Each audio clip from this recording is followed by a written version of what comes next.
Welcome to The Lady Killers, a feminine rage podcast.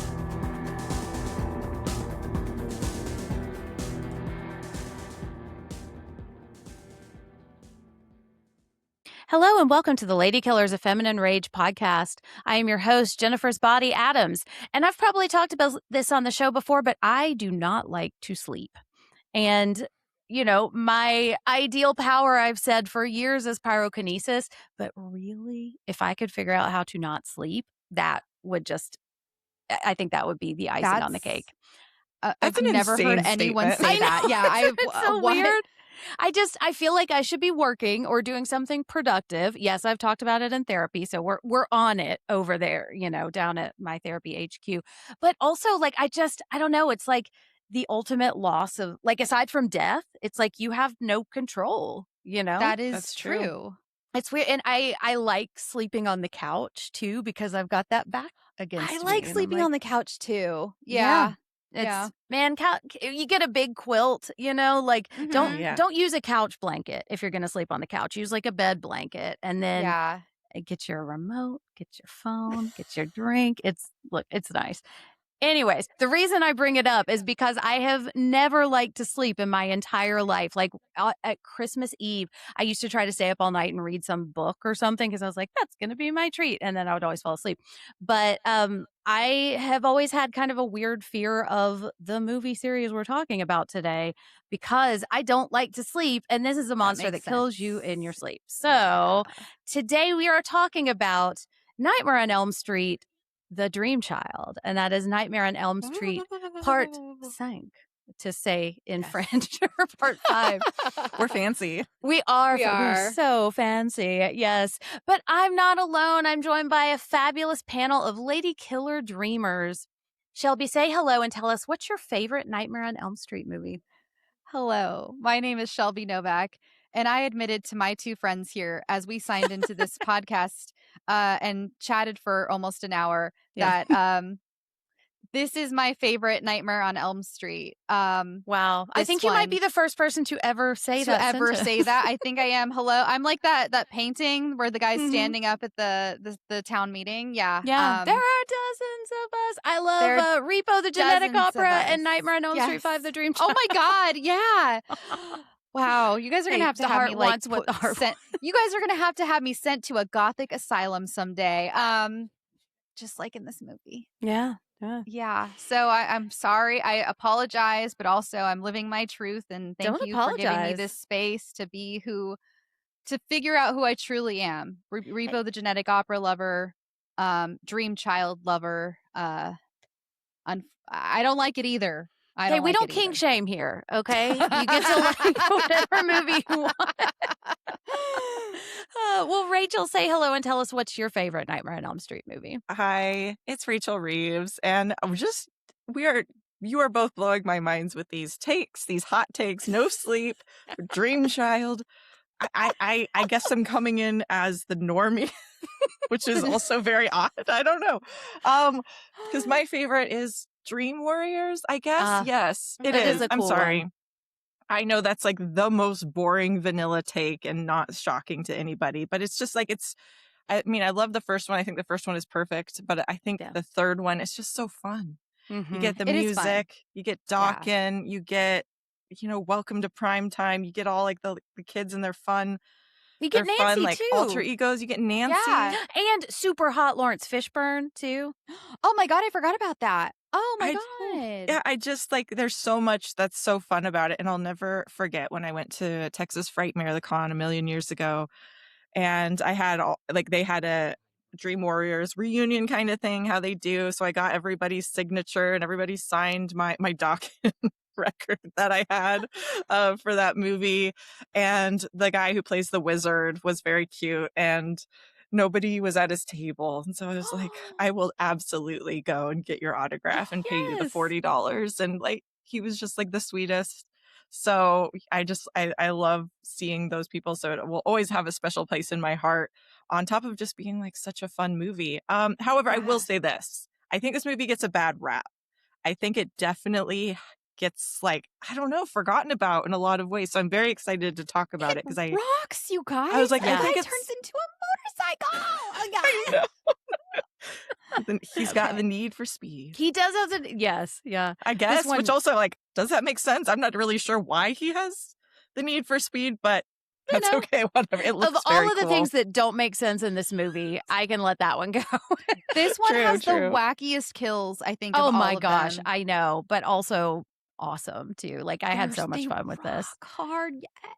But this is not my favorite Nightmare on Elm Street. This might be a hot take too. My favorite is New Nightmare. I really love New Nightmare. Yeah, it was the first one I ever saw too. I think that's the big that part makes sense. of it. Yeah, that would totally make sense. It's like my thing with sequels too. Like, I would always just think that the newest one is the best one, you know? And I think I also like this, like, as I've just kind of grown up and thought about my whole sleep thing and just how weird that is, you know? That's the one where you see Freddy Krueger as Robert Englund too. And I think it just kind of demystifies while also it's just really interesting. And I love to like put my like horror nerd hat on and look at it as like a prequel or not like a precursor to Scream too. Like I find it so interesting. Robert Englund is hot in that movie too. Okay, I told a friend of mine that years ago that I thought he was hot because we watched his Phantom of the Opera. Have you guys ever seen his Phantom of the Opera? No. Yes. He's Phantom, right? It's Jen. I don't know how we would have it on the show. What? No. Oh, it's we can not a musical. I'm sorry. It is. We can't do musical month part 2. It's the book version of Phantom, but sort of, but not. Is this like what Les Mis when they didn't sing? Because that's no fun. They don't sing. Like, well, I mean, a little because there is an opera, but like it's not. You know, nobody's singing Angel of Music. No one's singing Angel of Music. Not a single person. No. Masquerade. I know. And it's all weird. I ask of you. I almost want to spoil it for you because the twist of it is so fucking bonkers that like we have to find a reason. I'm going to find a reason. Christine, let's pretend she's a murderer because we got to have it on the show at some point. Like just have to. Yes. Hey, look, the lady that sings with the frog, whatever her name is, she is bad. So she's bad. There it is. She's bad. She's a lady killer. We've decided. I mean, how do we know she didn't kill out off screen? How do we know? Just because it's not the musical doesn't mean it's not a musical. And Rachel still has to watch Wicked Part 2 too. So I haven't seen it either. I haven't seen it either. Okay, well, hold on. Listeners, I'm going to sing the whole second act real quick. Excluding the new songs. So, all right. Well, okay. Let's talk about the movie we are here to talk about. It's so funny. We were talking about how this is going to zip right by. We did. Here we are, an extended tangent on Phantom of the Opera. But, you know, that's what we do. So let's talk about this dream child and its mother in our first category, her story. I am so much happier now that I'm dead.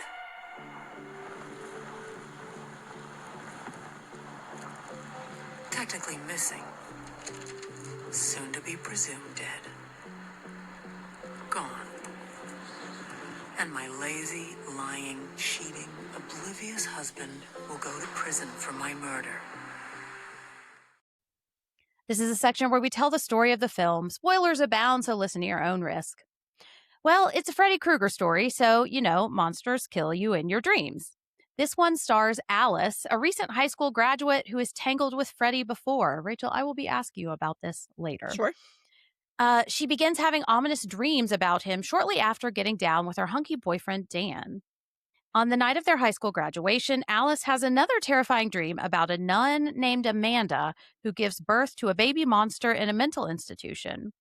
When Dan rushes to Alice's side, he seems to fall asleep behind the wheel and gets Freddied. And this is said motorcycle death, which I'm also going to ask you what your favorite kill is too. So stand by, listeners.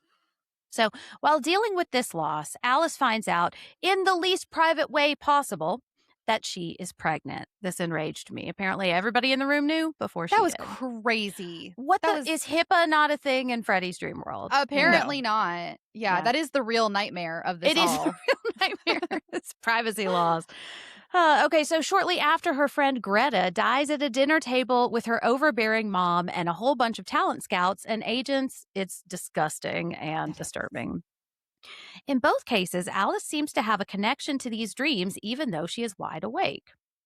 When something similar happens to her friend Mark, a comic book guy who's just begging me to have a crush on him, she begins to tie these grisly instances to the baby.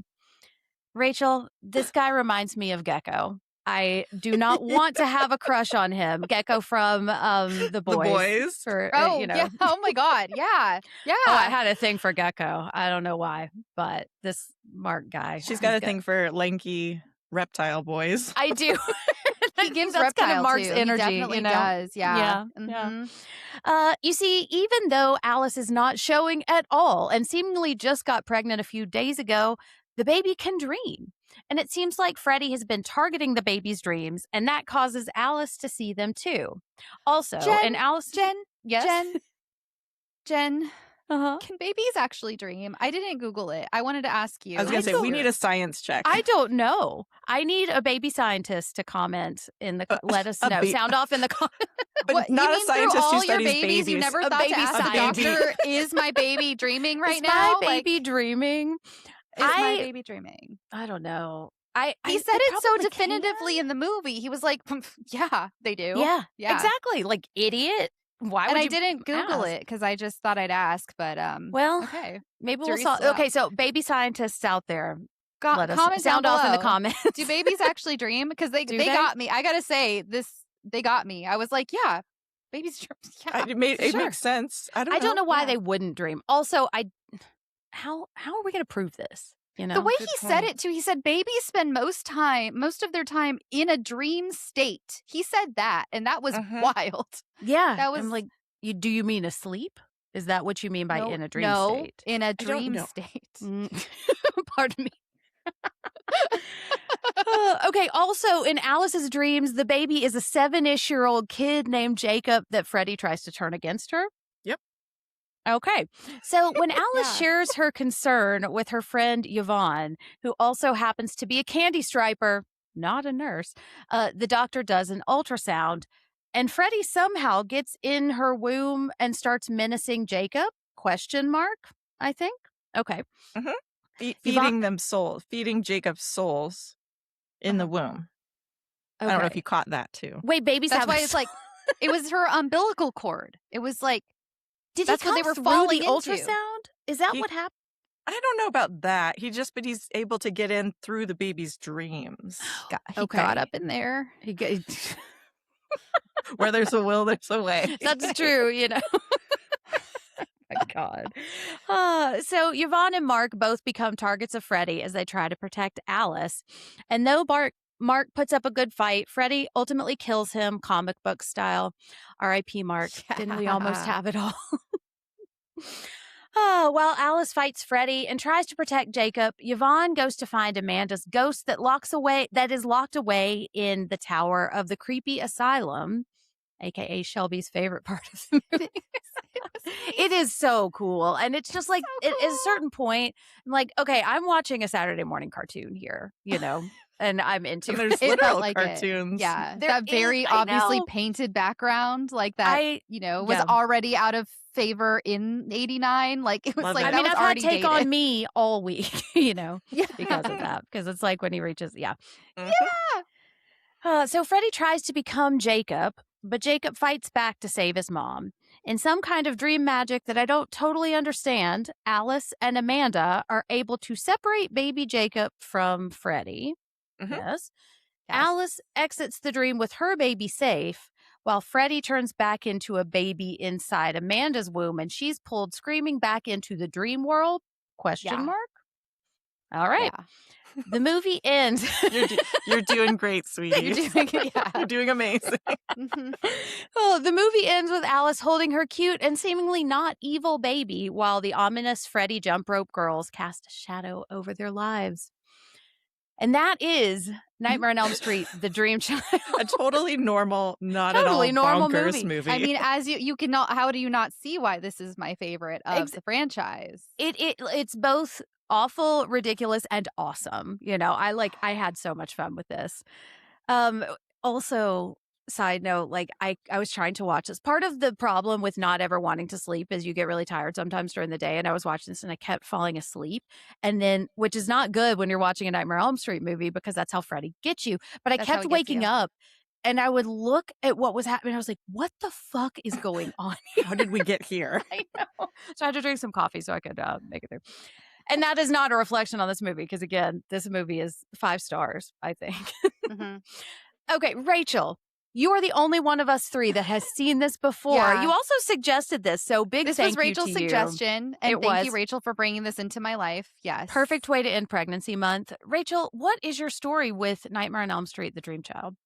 So I saw that. I remember buying this box set. It's kind of the older like DVD. It was maybe one of the first times they had issued like all of the sequels, minus the remake, as like a box set. And I was working at a record store in Colorado, Independent Records in Colorado Springs, and bought the used box set. This was really, I feel like when I was really diving into like, okay, I'm gotta know all the horror stuff, when I was really starting to investigate this kind of like budding passion. I had always liked horror, but I came to it a little bit late. I've talked about that.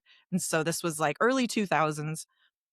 And I was like, oh, perfect. Like all of them. And I hadn't seen it at that time. So this is when I watched this on that DVD, which is how I watched it this time. And I got to tell you, those early 2000s DVD like screens, are very bad and not good. And so it's very like took me right back seeing some of that. It's like, ooh, special features. Let's go see what's on there. Oh, just bios of the actors. With this on it and nothing else. That's what, there's been such a push for the nostalgia of DVDs, and I get it, but people have whitewashed history of the like, no, some of them, they were reaching for those special features. Oh, exactly. Yeah. Like real bad. Yeah. I remember seeing this the first time, and it was just so bananas. But I also remember really, and I still do, I love Alice. Cannot wait to talk about her. And I even at the time was really surprised how the pregnancy angle of this was handled. I mean, the logic and all of that we'll discuss, the science of what is happening here. But as far as like how this storyline was I was really surprised to be like, this isn't a Nightmare on Elm Street movie. Like, they're talking about some fairly heavy topics. Yeah.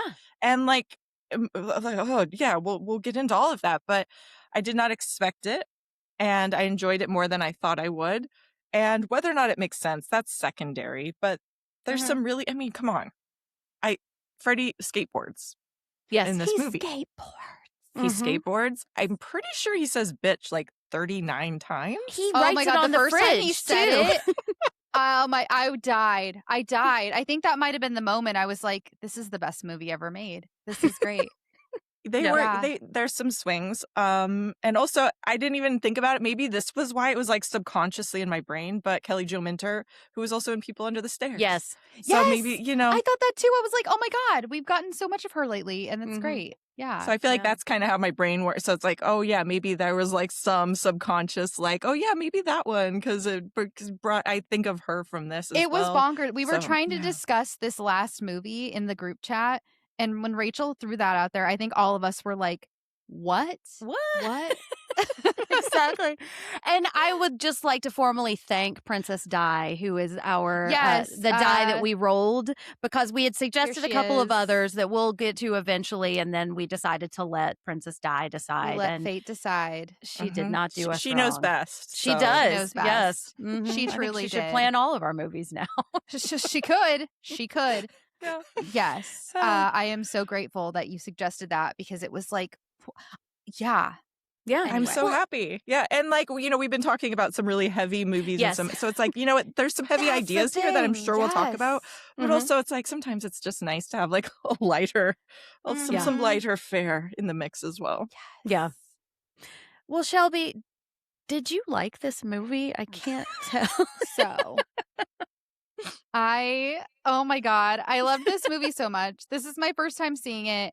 When Rachel suggested it, I thought maybe I'd seen like at least part of it. I had never seen this movie. Like, I'm sure I've seen little clips of it over the years from like, when you watch those like horror docs where they have little stuff. I think I have seen the motorcycle before, but seeing it in context, my heart. Like, I loved this movie so much. I started watching it last night because I like to watch the movies as close to the episode as I can, so it's as fresh as possible. Yeah. And so I started watching it last night. I did start falling asleep the last 20 minutes. Again, like Jen said, nothing against, it's not the movie. It was just, for me, it was really late. I had a whole long ass day at work.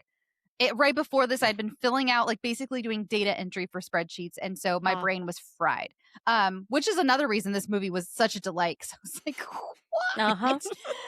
And so I was falling asleep and I was like, you can't watch this and be falling asleep. And I did have weird dreams.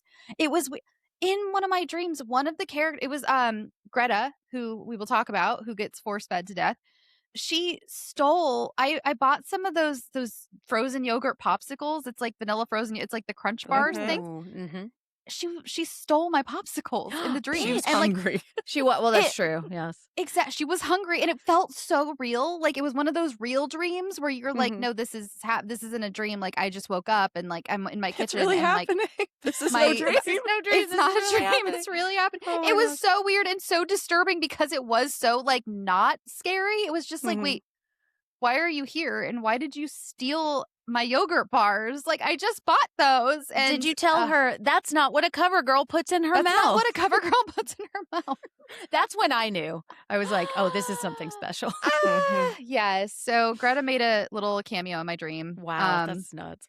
Right. So I'm sure you're not the only one whose dreams. Oh, I'm sure. Yeah, Marta. She didn't not exactly answer my dreams in the way I would have liked, but 'cause we had words. We had words about it, but she didn't care. I mean, you cannot steal someone's popsicles. That's not cool. You know, it's not cool.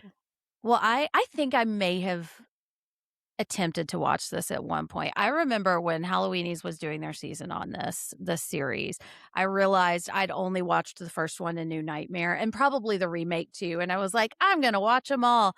And I think I got to the fourth one, and I may have actually put this on because occasionally a visual would sound or would look familiar, but I think I had kind of checked out, or I had it on and I was doing some other stuff or something.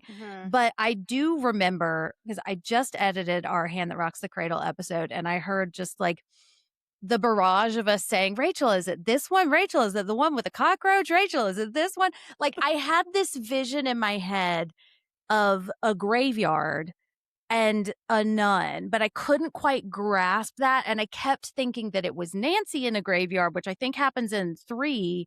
And so I was like, I knew kind of the setup of this, but I don't think I'd ever seen this before. And I just loved this. There are some things in it I do not like at all because it's so gross. Fine. And like, also Freddy, I don't like Freddy, you know, like, yes, he's fun, but he's trying to kill me in my sleep. And that's not good. That's not good for me. It's not good. I'm going to start texting the group chat every night and being like, good night, everyone, except for Jen, because I know that this is the worst part of your day. It is. Yeah. I mean, if I told you what time I actually get up in the morning, you would, it's not good. Anyways, that's my secret. So only me and Freddie know.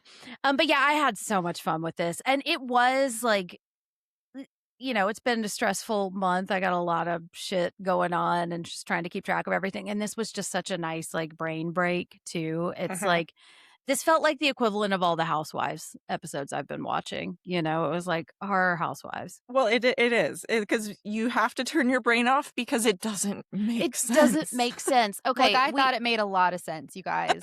Okay. Baby's dream. Shelby's like, how dare you? Okay. How dare and that you. pants planter, totally normal. Jen, I'm so glad you brought it up. I texted, I told her, I was like, we need to allot 45 minutes to speak specifically just about the pants planter. What is going on? Not just pants and socks and sneakers. I have so many questions. Yeah. What is holding the pants up? What is holding the pants up? Yes. Did she cut a person in half? What is in the pants? Yes. Candy, probably. Well, and like, if you overwater the plant, does it look like the pants piss themselves? Yes, that is the reason you have a pants planter. Right, yeah, that's why you would have it. Yeah. Yeah. Well, listen. Also, that would terrify me, sleeping. Yes. Can you imagine if it's like dark and you just see this shadow and it's these legs? But then when you turn over, it's a little bit closer because it's walking towards like to me, that is genuinely like. And you wake up and the foliage is right next to your pillow. The scariest part of the movie. It is bananas. Like, if we have any pants planter scientists in the chat, like, let us know what the fuck is going on. Or like knows the production designer. I mean, did Alice make this? Was this a project? Was she like in her crafty era? Yeah, was it like a DIY girly thing? Like, you know, did she like buy this? Like, I've never seen anything like it. Was this a trend that I just like missed out on in 1989? Oh, yeah, one of those I was like maybe it was like a micro trend that like history has forgotten, but like for a small moment in time, people had pants planners. I know. Yeah. You know, there's a lot of 90s nostalgia going on right now, and I don't know. Maybe it's time to bring back the pants planter. I mean, look, not to spoil anything, but we have been talking about some merch. So could we do a Lady Killers branded pants planter? I think we gotta make this happen. At least a sticker. That pisses at least. Yes. Just the pants and flowers, and then Lady Killers on each leg. Oh no! Or it could be like one of those juicy sweatpants. Oh my God. You know, just like killers written across the butt. Oh my God! All right, we're gonna have to make this happen. Yes, we will make this happen. But that I had a hard time, and every time it came up on screen, like it's just like everything else just turned to static because my eyes just like there it is again. What am I looking at? It's so funny because they wanted us to be afraid of like Greta's weird doll room, but I was like, no, this is nothing. This is nothing. Also a missed opportunity. Like nightmares, come on, that thing should have been walking. Exactly. Something should have walked. Yeah. You know, there has been a lot of talk. Obviously, there's always a lot of talk. Directors want to do a Nightmare on Elm Street movie. I think Curry Barker, is that his name? Curry Barker, think so. The Obsession guy. Yes. Bring back the pants planter. Let's do it. Pants planter. It's in someone's storage somewhere. You know it is. It is. An Easter egg for the real ones. Yes, exactly. I bet that plant might still be alive too. You know, you got to be hardy hardy to survive in like pants. they're pretty hardy. Yeah. Yeah. Exactly. Well, yeah. Where do we go from here? Who is this pants planter? Yeah, we're gonna keep it real tight this week, ladies. We're gonna just zip on by. Zip. I'm telling you, every time we say that on Losers Club, we're like, famous last words is going to be a 5-hour episode. So, but not here. We are moving right along to our next category. Who is she? I just wish we could all get along like we used to in middle school. I wish that I could bake a cake made out of rainbows and smiles, and we'd all eat it, be happy. She doesn't even go here. Do you even go to this school? Okay, so we have Alice, who's played by Lisa Wilcox. I do really like her a lot. I do too. I have no memory of what she did in part 4. So, Rachel, again, I will be asking you. And then we have Amanda, Beatrice Bopel, I believe is her name.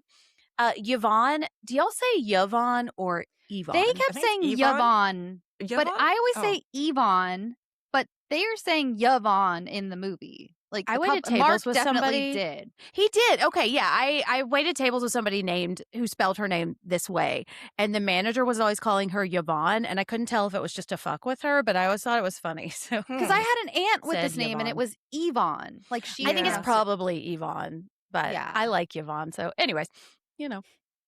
And she survived. I was about to say, well, she's dead, but she survived. She lives. Yeah, she does. Yes. And boy alert. But I did want to mention Mark here because he's one of the girls. He is. He feels like a lady killer here. He's played by Joe Seeley. I really loved him. Like every time my crush started to intensify, then I would get a look where, you know how like Sarah Jessica Parker in certain lights, like she looks real weird. In certain lights, Mark looks kind of greasy, you know? Mm-hmm. He does look with his little money pieces. Like, yeah, but then in other lights, I'm like, let's do this. When he's a superhero, you know? And then you just see him like from here down, and you realize he's got like a great jawline, and it's exactly. Oh, I like a tall, lanky weirdo too. You know, and he's an artist. Keep the mask on. He could sketch me like one of his French girls. Okay, our victims. We have Dan. I mean, I guess Dream Hunk, but he's too obvious for me. You know, Greta. Mark, Yvonne, although she survives, but she's victimized because she falls in some nasty water, and that is disgusting. Yeah. Okay, and then Jacob, who I had to look this up. He is the kid at the beginning of Jurassic Park. Right. I thought he looked familiar and I forgot to look him up. Oh my God. And he's like, dinosaurs suck. And then Sam Neill is like, no, they don't. They'll kill you, child. I hated him in this too. So we'll get to it. But yes, we will definitely get to it. And then Amanda, and we'll get to that too. My motive for this, I just wrote, what the fuck is happening here? Because honestly, I don't know. Dream child? It's Freddy Krueger. Like, exactly. Motive, please. Right. It's one of the, I love movie. I do admit I love movies where it almost sounds like two kids making up a story where it's like, and then this, and then this, and then this, and then this. And it's like, when does it wrap around? And then he gets on a motorcycle. And then he gets on a motorcycle. And then this guy is a superhero, and then Super Freddy comes in. And then there's pants that are also a planter. Yeah. There's no chest. What's going on? That's crazy. Yeah, it is very Gremlins 2 energy going on. Yeah. Also, I thought so many times, okay, whoever directed this has seen Evil Dead 2 like in the last week and was like, I want to make Evil Dead 2. I thought the same thing. Huge Evil when Dead I saw 2 that energy. Asylum. I was like, yes, that and when Jurassic Park kid turns into Freddy, I was like, you look like evil Ash. A Deadite, yeah. Yeah. Okay, our weapons. All right, this is going to be fun. Alice's shower dream. Dan's driving death, vroom vroom. Greta at the dinner table. Mark's take on me dream, which he actually survives, so kudos to him. Ultrasound technology. These late 90s bathing suits, because they are killer. The one with the high cut sides and that little black belt. It's so flattering. I love it. I know. I know. I mean, yes.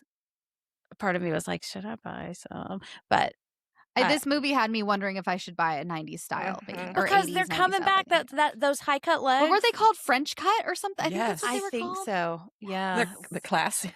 But with the little workout, and I was like, that's your swim team suit? What's happening here? Yeah. But again, that's part of the joy of this movie. We did not need these bathing suits, but we get them, Yeah. Diving board, not death, but I kept thinking she was going to die. And then Mark's comic book death, which also is kind of like Paper Mario towards the end, It was, and he's like fluttering. Oh my God. Love it. Love it. And then spiders, which I don't like. And then Freddy baby. Freddy baby. Ba-dum, ba-dum, da-dum. Okay. Somebody make that happen. I know. Oh my God. Freddie would make that happen. That's next summer. Freddie would make that happen. I was going to say, I can. That Robert is what Englund we need. will put on a cap. He would have and sing loved it that. himself. We didn't Has get Freddie ever been Christmas, Santa Claus? Snow. I feel like I don't think so. Where Snow Freddie in the Freddy? snow. That's how. Put him in the snow. That's in the movie. That's how you get me in. That in New Nightmare. Okay, so Rachel, what is your favorite death in this movie, and what is the scariest? Okay, well, there's only like 3 deaths in this movie, right? So there's not. That's true. The body count's really low. It is. It is so really I think low. we can I was count surprised. segments too. Yes. Like you could count the diving board thing if you wanted to. Yes, Dream which sequence, is maybe. Okay, scariest to me, that is genuinely really terrifying. Like, because like I don't like heights, and like there's something really terrifying about being up that high. Like, I don't know if you guys ever watched those like high diving videos, the professional high divers, like the Olympics and stuff. And when they're so doing scary. those tricks, and it's like they're literally inches away from that platform, So and that close. to me is insane. I know. Or just if you land wrong, or like you have to break the water tension and stuff, like that's really scary. Or just that idea of falling from that heights and falling, because you don't know what she's falling into, that kind of stuff, and just having zero control over. Like, to me, that's genuinely very terrifying. Oh, yeah. So that's very scary in like a real way. Favorite is the motorcycle scene, please. Like the effects, it's so good. The effects, the practical effects, the wires, the cables, all like the machinery, the it's stunt very driving where he's actually weaving in and out of traffic. Like, that was so cool. All of it from start to finish is perfection. It's very like Tetsuo also too. It's like Tetsuo, the Freddy Krueger style, and just like in and out, and his face is in the motorcycle, and then you see him kind of go like Terminator mode for a second. Like Mark's face looks like Terminator. And I also do think Mark's death in general, and I'll save some of thoughts around that for a little bit later, but just it is really sad to me. Like his like all the deaths are sad in this movie, obviously, but I do think his is just like crazy. Is they were pretty brutal. I feel like the first episode, the first movie was the last time I felt this sad about deaths. Like I feel like from the first one, then on, as you went on, they weren't as like, I don't know, they just weren't as sad. There wasn't as much like gravity to them. And then this is like, for me, it brought it back to be like, no. Oh yeah, remember these people are dying. Like I do think like that's dying. They're less disposable, I think, than like some other slasher movies where you're just like, all right, on to the next. And we like all these characters. I think that's why it's important. Is like everybody here, I think they do a pretty good job at making them all really likable and showing those character, like, I don't know, interpersonal relationships. They feel like a real tight-knit group of friends. They do. Too. Yeah. Which is also really funny because, okay, so Mark and Alice were in 4, if you remember. And like a bunch of other people died. So it's like, here we are, our new friends.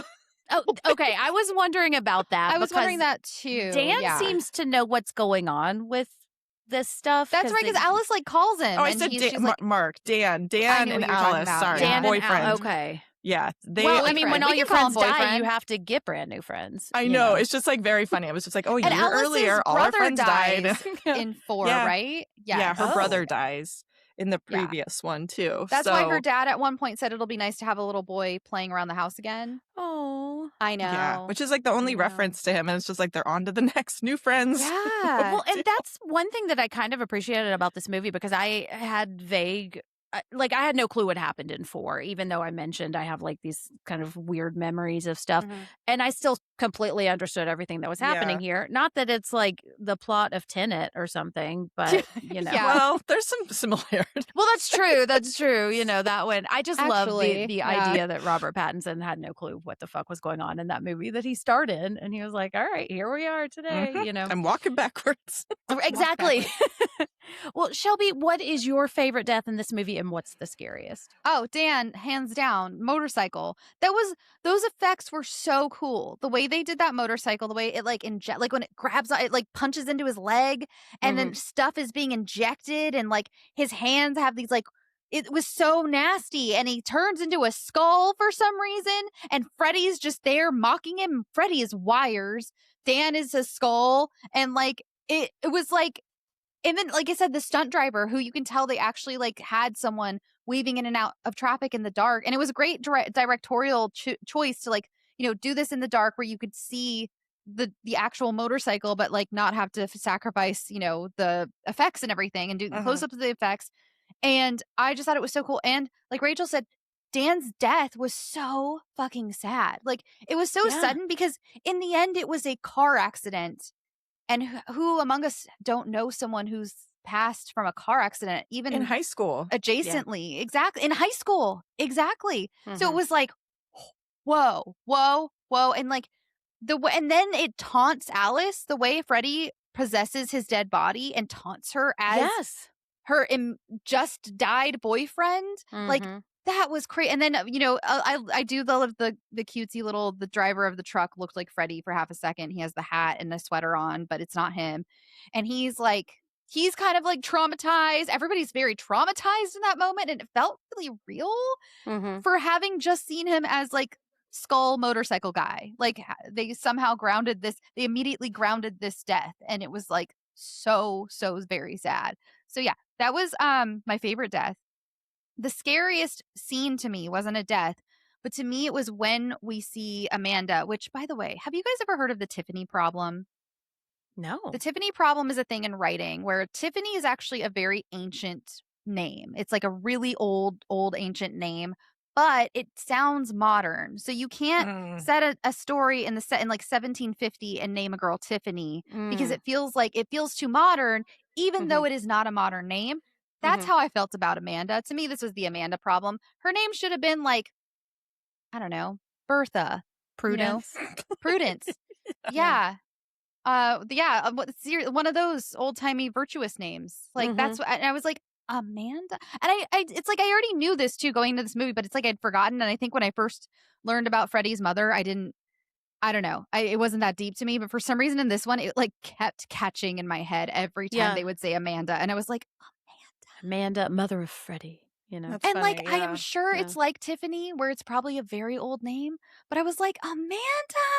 We couldn't have gone with like anything else. It's like Jenny with an I kind of thing. Yeah, right. It's like, this is my mom, Vicky. Like, you know, Crystal, Stephanie. Yeah, yeah, exactly. So that kind of caught it. But the scene where she, as a nun, we see her as Alice. Alice it's one of her first dreams, but when she is locked in with the clients, the patients at the asylum, and knowing what happens, the movie's not graphic, it doesn't really show anything, but just knowing, we knew going into this how Freddy came to be and like what happened, and so we know what happens, and just seeing that door slam shut and her looking around like, I know what's about to happen. And it was just, that to me was the most terrifying moment of the whole movie. And then there's a moment where Robert Englund's face is like right up here. Oh, yeah. He's like right here. Yes. And it is so creepy because it's just enough to see if you know what he looks like. You know? It's jarring to see him as Robert Englund. Like, it was scarier to see that than there was something so, I don't know, icky about seeing him not in the Freddy makeup for that moment. Yeah. It was just like, ugh. Well, and just like knowing what happens, it's like, oh, that's his dad, you know? Like, to have that connection. I didn't think about that. And like, I mean, the lore is that, you know, she was basically assaulted by a bunch of people, you know, that's only one, in theory, one is going to make it. And so having him there, it's like, oh, gross. Yeah. Even though we love Robert Englund, but just having that literal physical connection is like, it's more than just a cameo, you know? It's like, ooh. Yeah, it is. It was very pointed, and it felt like a weird look behind the scenes, but not behind the scenes of the movie, but behind the scenes of the like in world. And it was, which I guess is what it was, but it was just, it was so disturbing to me, and I loved it. Yeah, and that's part of what I really like about that first movie is that it is scary and disturbing, and Freddy is very sinister, you know, and it felt kind of like that again, even though so much of this is over the top, you know. Well, I like the motorcycle one, but one of the grossest, worst things that I can't watch, I have to leave the room in all of horror cinema, is the vein death in 3. And, you know I'm not alone with that, but that just, I cannot do those veins. And the little hand things, like when the wires, like you said, Tetsuo, it was a little too much for me. It was pretty gross. That. Yeah, I was like, I can see and it goes on a long time. It does. It goes on. And then they're like, truck? No. And it was worse. Apparently, it was more gory in like the original cut when it was like X-rated, but then they cut it down so they could put it in theaters. That's what I read, and I was like, ooh, I kind of want to see that. But also, how could it get grosser? Like, I what? know. It was so gross. But the scariest and grossest one for me is Greta's death. Like it's so disgusing and the most problematic. You know? Yes, and we will talk about it in just a minute. But I think my favorite is Mark's. When I love that he gets to become this comic book killer guy, and then he turns into paper. And every time he turned into a drawing, I was like, this is so cool. And this is, you know, part of what I think makes A Nightmare on Elm Street, the franchise, stand out is how creative these sequences are. And this one, it really was like, what can we do? You know, what's going to happen here? And I thought it was stunning. And it wasn't gross, because I think sometimes that's what I don't always love about Freddy is he's so gross. That's part of what I don't like about Greta's death is it's just like I had to look away, you know. And this one was very scary and very violent, but it wasn't gross, you know. Okay, well, let's get in a truck, and then we'll get into a motorcycle after we're thrown through the glass window of the truck somehow by the pool again. But then there's a motorcycle right next to us that we all know how to drive because I mean, we're in high school, and that's what we do when you're a boy in high school is you know you're how to drive a motorcycle. Star. They just are born with that, right? Like they are. Yes, you're the quarterback, and you're a motorcycle driver, and you take your shirt off a lot, and you're also a really nice guy. I love that Dan is not an asshole. He is, and a valedictorian. He's smart. He's smart, even though he's got those nerd glasses. But I was like, "Is that your speech, Dan?" Though I have a lot of questions. That's not the most important question. So let's get on to the motorcycle, and we're gonna get in, loser. We're going killing. This woman will soon cut, chop, break, and burn 5 men beyond recognition. isn't a jury in this country that will convict her. Okay, I want to talk about Greta and Greta's mom. She's got it going on. Although she's a bitch. I do not like this woman. She says, Greta, that's not what a cover girl puts in her body. This to me was like, okay, this is a cartoon. This is so over the top. This is that like, actress was going ham. She was. And it was so much fun. It's like she has seen Mommy Dearest and then she did a whole bunch of coke and she was like, I'm going to put these two things together. Yeah. And here's the movie, you know? But this scene, she's got all these like talent scouts, and she's like, Amanda, not Amanda. See, now I'm in. Amanda, the Amanda problem. Greta, eat your dinner. Her name could have been Greta. It could have been Greta. I was just thinking that. I was like, switch those two names. Switch those around. Yeah. Okay. Well, Shelby, who's scarier, Greta's mom or Freddie? Gretty. Gretty spaghetti. I don't know. I feel like because Greta's mom just made me crazy. And like the part where they're all hanging out together and like remember when they were like, oh, Dan, they said he was drinking and she was like, no, he couldn't have been drinking because they found the champagne bottle. And Greta was like, well, overbearing parents can really make you crazy because her mom is crazy. Dan's parents were assholes too. Oh my God, I can't wait to talk about Dan's parents and their proposal. But yeah, I feel like Greta's mom, she was awful, but at least like Greta could like they graduated high school. Like she could get away from her. Like I feel like Greta was the type who's like, I'm going to take off and go do something cool. Like she seemed cool, had a good head on her shoulders, was very self-aware that her mother was being like unhealthy towards her. Like this was not a good relationship. So it's like she was very like self-regulating. She had a lot of emotional maturity. So I feel like even though as bad as Greta's mom was, I do feel like Freddie was worse because, I don't know. He just, that rascal, Well, the thing, I agree. I think you can get away from Greta's mom, although. You can't get away. Like one is going to haunt you in your nightmares and maybe you could take back power, but the other you have to go to years of therapy to get over, And I just watched, I keep talking about this movie, Saccharin, which is Natalie Erica James's new movie. She did Apartment 7A and she did Relic, which is funny. We just talked about that. It's so good. I think we should cover it at some point. There's cannibalism in it too. So, of course, it's my jam. Love that for you. Yeah. Me too. But there's a whole like thing about her parents and like eating habits too. So it's just been on my mind recently. But I don't know. I think I might rather deal with Freddie than Greta's mom, because she's yeah. Well, I mean, look, I'm going to pull a Nancy. I am into survival. I think, like, I've seen these movies. Also, I'm sleeping on the couch, so Freddie can't get me there, I think, like, Freddie's scarier, but, like, Greta's mom is actually, like, more relatable, which is horrible. Yes.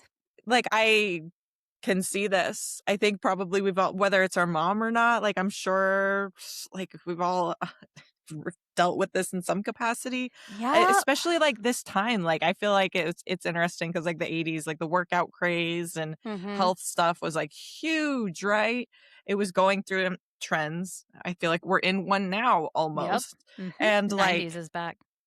Just the way she's talking to her daughter and trying to like live vicariously through her as if she's a reflection, and just this horrible, like, disordered eating that she's pushing on her. It's like, this is your child who's gorgeous, obviously, but also like a teenager. And like, what are you doing? Like, this is stuff that's going to stick with her forever. And like her value, value being tied to how she looks and what she can and cannot eat. Like she's with her friends and she's like, oh no, my mom, she's like, even when her mom's not there, she knows like, oh, I can't eat this or I can't do that. Like mom wouldn't like it. And I have a shoot coming up. And so it's that stage mom mentality. Yeah, she like couldn't go swimming because she couldn't get her hair wet. Mess her hair up and just like how that's impacting her life. And even like I love to see that like Greta is aware enough to know that like it's my mom and like it's frustrating, but like clear, she still has to live at home and deal with it. Like she's still a kid.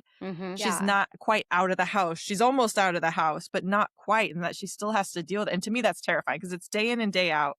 At least with Freddie, you're going to wake up eventually, hopefully. Right. And like you said, you can fight back, but then she really has it rough because it's like she has to deal with her mom, and then Freddie and her. It's like she can't get away from it. She can't get away from it. She just wants to brush all of her weird doll's hair and chill out. Well, she is a doll, right? Like she's being treated like a doll, and just like this is all you're good for. It's just how you look on a shelf and that kind of thing. And so it's very sad. I feel bad for Greta, and like her death is horrifying. I was extra disturbed when they show her again during Mark's death. When they show her as fully in the doll prosthetics, and then she smashes again and she's crying as she's smashed on the ground. Was oh my God. And that's the thing that this franchise really hammers in is are you stuck? Is your soul stuck there if Freddy kills you? And I remember as a kid, that's what always scared me about the first few movies was oh my God, you don't leave. If Freddy gets you, you don't leave. You don't get to move on. And that's ugh. Oh, yeah. Yeah, I finally saw Hokum, and yes, y'all were right, but it is incredible, and Adam Scott is so fucking dreamy. But there's an element of that too, and so I've been thinking about that a lot recently of you're somewhere else. You're in the dream world forever, and there's no end, and it's so awful. Or you're in your friend's womb? Yeah. Or you're in your friend's womb. That's, yeah. Or you're in your friend's unborn infant's dreams. Yeah.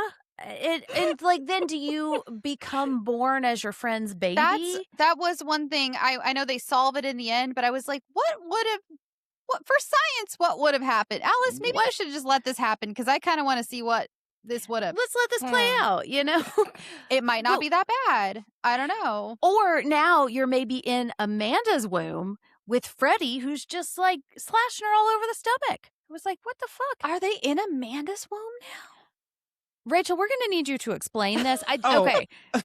Sure. I'll do my best. Okay, before we get there, because I want to talk about Amanda and Freddie baby, but I want to talk about Mark and the Jordans. Let's deviate into Serious Town for just a minute, So Alice's baby is putting her life in danger. And there is this moment where Mark just kind of asks her, have you thought about not having the baby? And she's like, no, I can't do that. I want to keep it. And that's it. And he's just like, okay. And there's no how dare you suggest that? I would never, it's just no, this isn't what I want. I want to have the baby, But then we get Mrs. Jordan showing her face in this kitchen. For a minute, I was like, okay, yes, you just lost your son. I see you. I see where you're coming from. But then they're worried. This is what she says. We're worried that in your present condition, that she's hysterical. And they actually use that word, that you don't have the ability to take care of a child. And I think we've seen this before, where the grandparents of the father who's not there anymore they want to be part of the child's life, But here, she wants to adopt this baby. Yeah. And she says there's more at stake than just your feelings when Alice is like, no, I want to keep the baby, I want to keep my baby. And she's like, no, but it's not about you. And I was just like, fuck you, lady. So it's the best and the worst here. Because as I was watching this conversation with Mark, I was like what we said in Hand That Rocks the Cradle, it can just be this simple, Yeah. You can just have a conversation about it and then let her decide what she wants to do and then move on with your life because it does not affect you at all. Rachel, what do you think about how abortion and adoption are handled in this movie? This is why I kind of wanted to talk about it because I feel like this movie is actually fairly mature in how it handles this, which was surprising to me when I saw this. Also, her dad, Alice's dad, she has that conversation with him in the kitchen too. And I can't remember exactly how, something in the line of are you disappointed in me? And he just says no, not at all. Maybe just don't make a habit of it. Don't make a habit of it was funny. Which I thought was just so cute. And then that's it. And then he's I'm looking forward to it. And he's buying her healthy food, and he's being as supportive as possible. And that's the end of the conversation, but not in a bad way. We're not talking about this anymore, but just that's all that needs to be said. And just being there for his daughter and knowing it's she's a good kid. And her and Dan had a great relationship. It's not something horrible happened. No question of them living there. Like I feel like a lot of parents would pull a like, well, and then you got to start your own life. And then he was just like, I can't wait to have a little boy making noise around here again. And like, of course, we'll just be a family here. And it was just like, I loved the handling of that. Mm-hmm. Yeah, and even Mark, it's like take the Freddy Krueger-ness outside of it. Like that, like the conversation could still happen. And it just, how sweet he was about it. Just like, and I think that's why she didn't get upset, is because the way he approached it. Like, they're good friends. They're close enough to have this conversation. And his tone wasn't in any way, shape, or form like nudging her one way or the other. Yeah. He was just genuinely asking the question, like, hey, have you thought about this? This is an option available to you. Mm-hmm. And then accepts her answer and has her back from there on out. Even in that conversation with the Jordans, he's in the background, like, keeping an eye on it. Like, I'm here. I know, like, it's not my place to interject in this conversation, but also I'm not leaving. Yeah. I'm not walking out the door. Like, I'm going to make sure she's okay. Yeah. And so I love that. And I think it's important too that this is coming from male characters. Yes. The dad and Mark are both the most supportive of this, and not that like Yvonne, but Greta's gone, I think, by this point. Like, she doesn't necessarily know, right?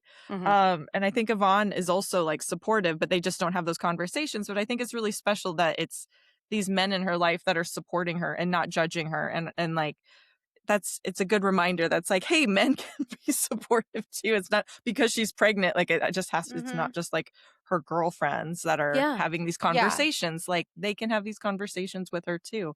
So I actually like that this idea was addressed, but it didn't overstay its welcome, and I thought it was handled in a really beautiful way, to be honest. And also putting the decision on Alice. And I thought it was actually really beautiful too. And she's like, it's a part of me and Dan. Yeah. Like, I want to keep this baby. Because it's like, of course. Yeah. So I'd like to acknowledge that, like, this is all I have left of my boyfriend that just turned into a motorcycle and died. Yeah. And was killed by Freddy Krueger, you know, as tends to happen sometimes. But the idea of adoption, I think, was also like nutso. Like, if they had been like, you're a teenager, you just graduated high school, are you sure this is something you want to do? We can exactly help. That's a different conversation. That's not what they're doing, you know. No. But I also think like this is also an important conversation to have, because it's like, these people are out there. You are a kid. You can't, there's no possible way you can handle this. There's no possible way, like, in your present condition, that you have the ability to take care of this child. And like, they feel entitled to it. And it's like, okay, yes, of course they lost their son, but they're not asking to like, hey, we want to be a part of this child's life. They're saying, we want this child and to raise it as our own. Like, that's bananas. And to just completely not even interrogate her feelings. And just because they're older, like, all of a sudden they know, they're telling her what to do with her body and her kid. I mean, that's very boomer. Yes. Boomer coded, right? So I don't know. I think it's an interesting part to have in this movie, but I do not like the Jordans. No, thank you. Well, what's so funny is I was thinking, you know, when you mentioned that he had lost his son, Alice's dad had lost his son, I was like, I wonder if that gives him different perspective on it. That he's like, yeah, I value this new life, and I'm going to overlook the circumstance. You know, it's not, maybe not the ideal circumstances, especially since it's a new life for the dad, because in part 4 he was a piece of shit, you know. Yes. So it's like, you know, he's sober now, gives him a second chance to kind of like, all right, maybe I wasn't the best dad to my son, but I could be a really good granddad to this my grandson, and also a good dad to my daughter. But I love that he stands up for her with the Jordans, because the other side of that coin is the Jordans lost their son too, but they are not acting like that. You know, they're not saying, what can I do to support you? You know, they're saying, your feelings don't matter to us. What matters is our feelings. And I think that really just kind of represents the two types of people that pregnant women or pregnant people have to deal with. It's like, who thinks that they get to decide for you, or that they should get to decide for you, and who is going to support you and what your choice and your decision is. And I agree with you. I was really surprised by how kind, supportive, like progressive this felt. And I was really struck by the final scene of this movie aside from the jump rope girls, but it's just like, it feels like this new little family, you know? It's like Yvonne looking at her holding the baby and her dad right there, and they're all together in this picnic, and they're like, you get the sense that they're all three gonna help. But also, Mark and her dad don't step in and are like, well, this baby needs a father, so I'm gonna be that. You know, it's just like, what do you need, Alice? You know, and it's great. It can be that simple. You can just do that, you know? Shelby, what do you think about these topics? Oh, yeah. Like, you guys have already kind of covered it, but when they show all of her HIPAA being violated in the hospital, we see the Jordans outside of the window getting the same news, and they're just like irritated. Yeah. And it's like, your son just like blew up. Like, you had the like mental fortitude to be like irritated. Like, and during Dan's death, the radio station talks about Alice in a really unkind way. It was just like, you're with that bimbo. He calls her a bimbo. It says some stuff about Alice and how basically suggesting that these are things, because, you know, Freddie preys on things that these kids have been through and have heard, like true to life things. So clearly Dan's parents have said these things about Alice. Like, these are things that Dan has had to contend with, is his parents do not approve of her. And they seem like more well-to-do. I can't remember from part 4 if they show more of his life, but like they seem more well-to-do and consider her trash. And so like the fact that they were immediately like, ugh, and then have the audacity to come be like, actually, we're going to take the baby, you know? And they like we were like, you guys have said it already, but like they were taking the baby to me, it almost seemed like, well, we'll just replace our son. Like, yes. We're just going to start over. It wasn't like, we want to be a big part of our grandchild's lives. We think, even if they were framing it in a like, you're crazy right now, girl, like we can't deal with you, but like, we think for the safety of this baby, like, we need to take it. Like, even if it was framed like that, which would be not great, but it would be something. And the way they walked in, so like, this is what needs to be done. This is what needs to be done, and we're going to do it. And they seem so shocked that she would even like say no to them. Like, they walked in with full confidence that we are going to go get our little replacement child. Yeah, and name him Dan. In the name, and exactly. Honestly, I think they would have. They probably would. Yeah, Dan. Yeah, like Dan part 2. Dan part 2. Yeah, Electric Boogaloo.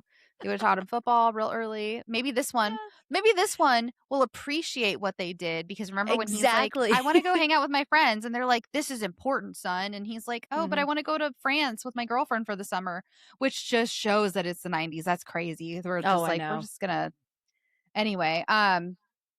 It's like I graduated during the recession. We didn't go to France with our boyfriends.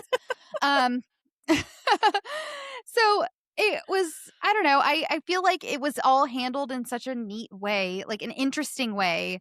Like you said, the scene with the friends where they're like not judgmental of what she's going to do. I was also found myself, I'm usually a like rooting for, let's start our lives, girl. Let's not have a baby at this age. But even I was like, I get it.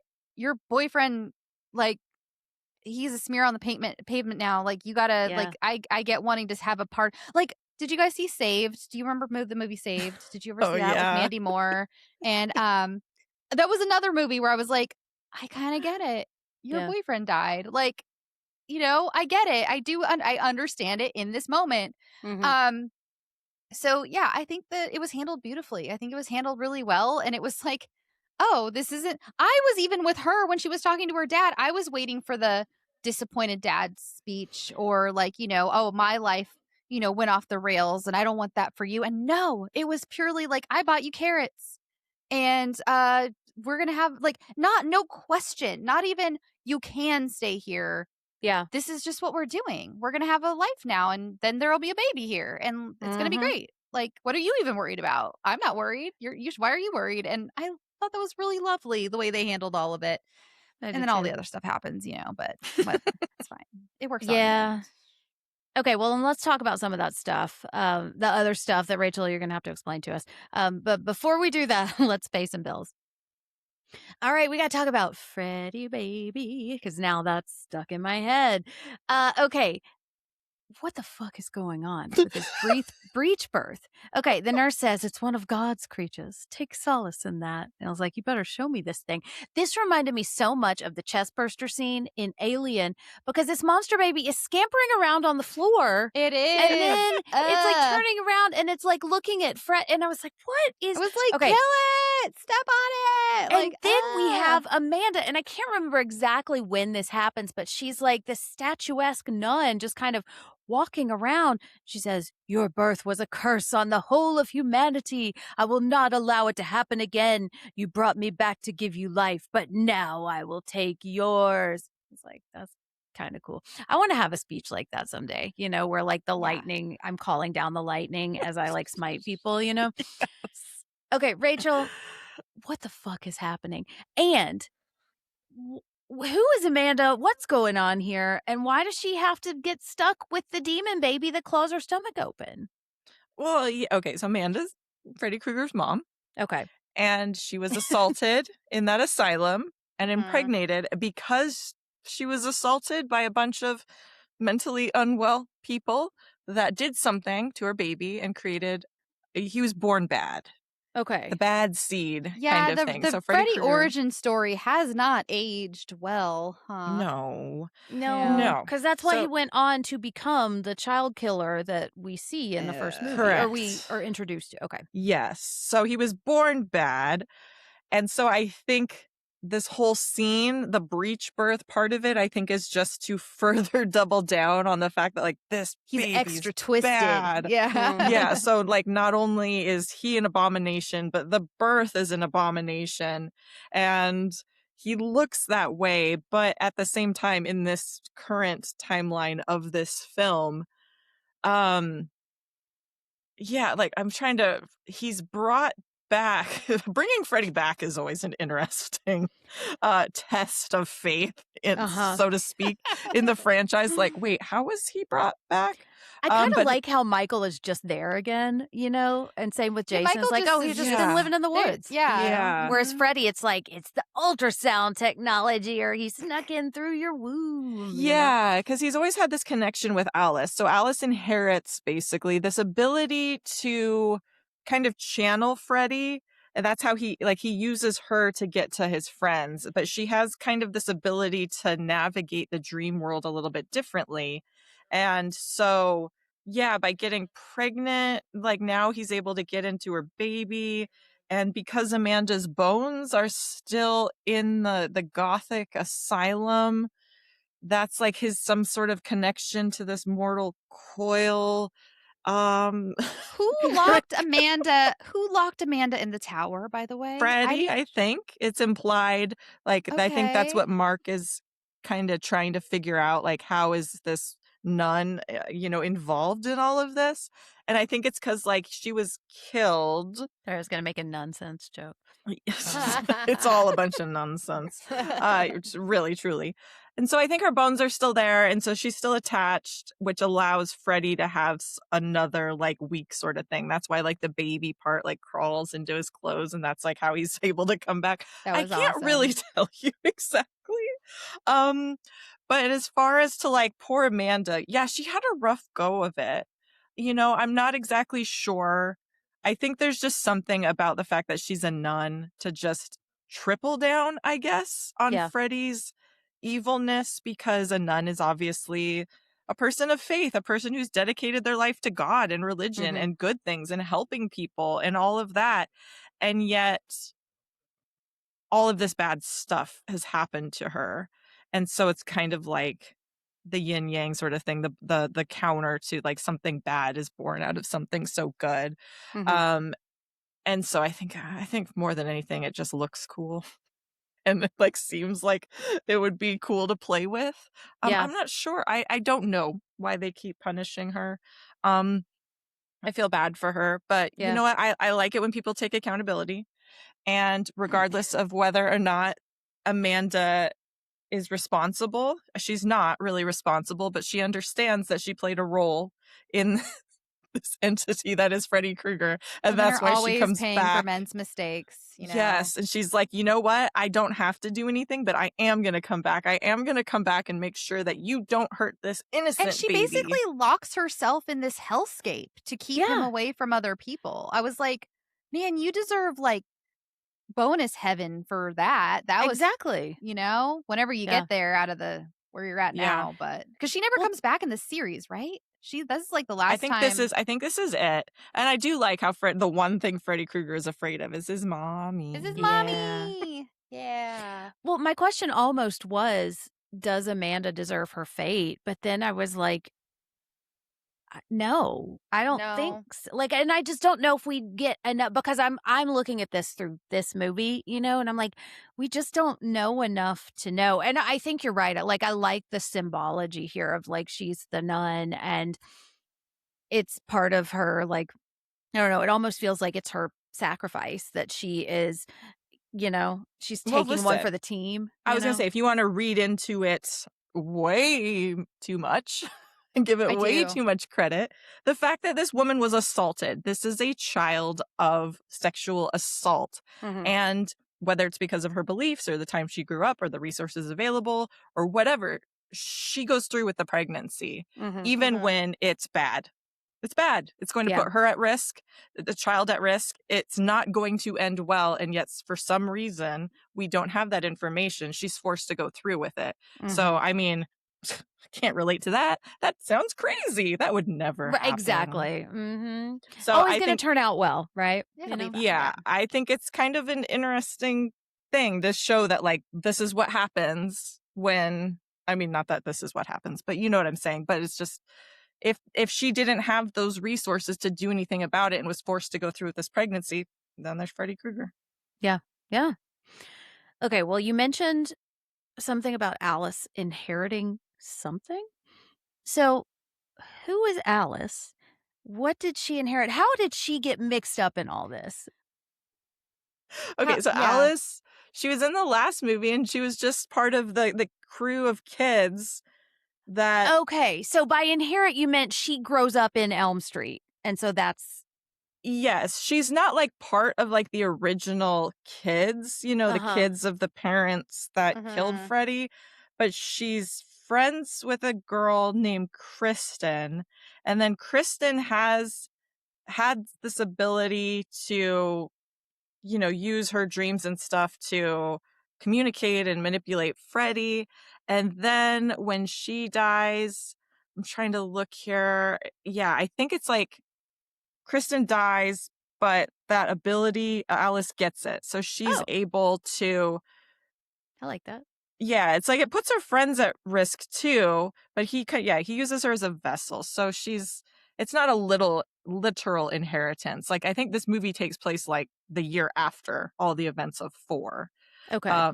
But she's just able to, kind of like Nancy, like she has some sort of special relationship with Freddy. Badass. Yeah, which is why he's able to get through her baby's dreams, which is creative, out of the box thinking. I'll give it that. It really is. Truly. Yeah. She's once you've been touched by Freddy, you know, you don't go back. Well, Shelby, do you think Alice is a lady killer?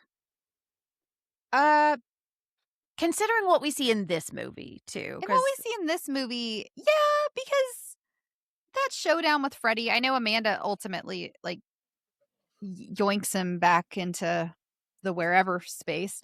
Her womb. Into her womb. But Alice, wherever space. Yeah. I'm sorry. Alice tries to kill him a couple times. Like, I mean, and she does a pretty good job. Like, when she drives the thing into him with the spikes and, like. Yeah. She yanks him out of her face too. Yeah, I was like, that's cool. She gives it her darndest. She does some shit to him. So she sure does.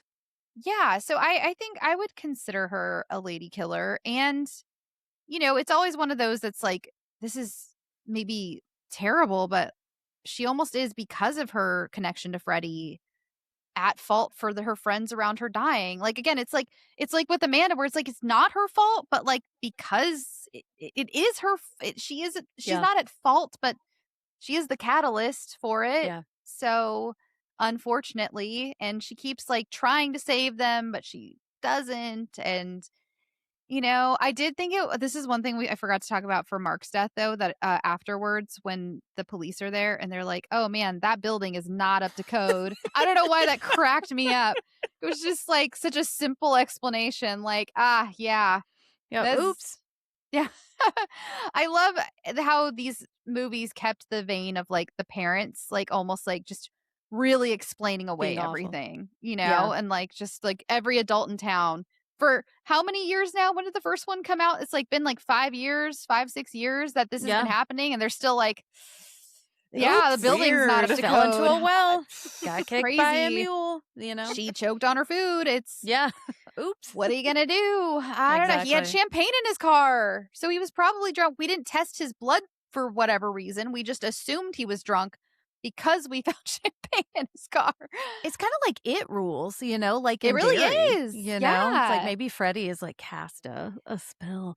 Well, and I think what you were saying about it's like she is the catalyst for all of this. That's part of what I love about the Final Girl lore and archetype is like it is really the concept of the Final Girl is really playing with that feeling of survivor's guilt, because part of what makes someone a final girl is, and I recently just wrote a whole thing about this and went kind of on a rant about it because I get really mad when people call everybody under the fucking sun a final girl. Everyone. Yeah. Part of what makes you a final girl is that you are absorbing this tragedy. You're absorbing this sorrow.